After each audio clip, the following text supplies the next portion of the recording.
মাতবর আবার কারে খুন করলো? তা তো জানি না মা। শুক্র জানে?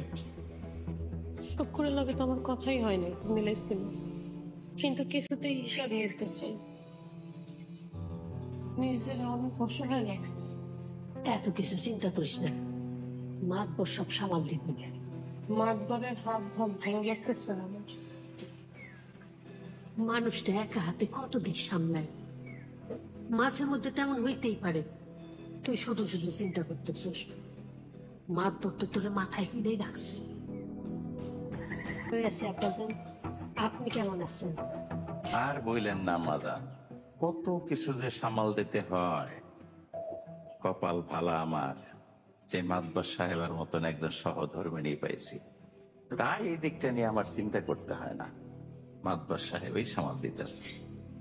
দোয়া করি আপনারা মিলেমিশে সুখে শান্তি থাকেন। হঠাৎ এই কথা বললেন আম্মা? আপনার পায়ের কাছে আশ্রয় পেয়েছি।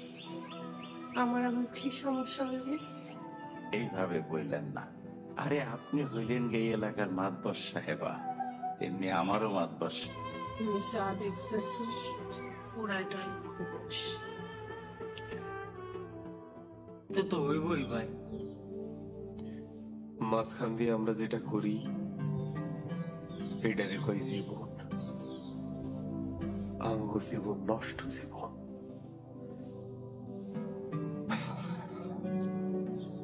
এই জীবনে ভালো কিছু নাই। আপনার কি হইছে? আপনি হঠাৎ করে এডি কইতাছেন কেন? কিছুই বুঝতেছি না।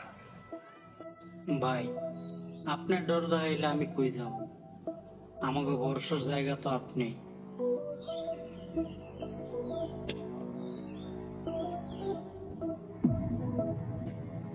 রেডি আসো। এই শেয়ালা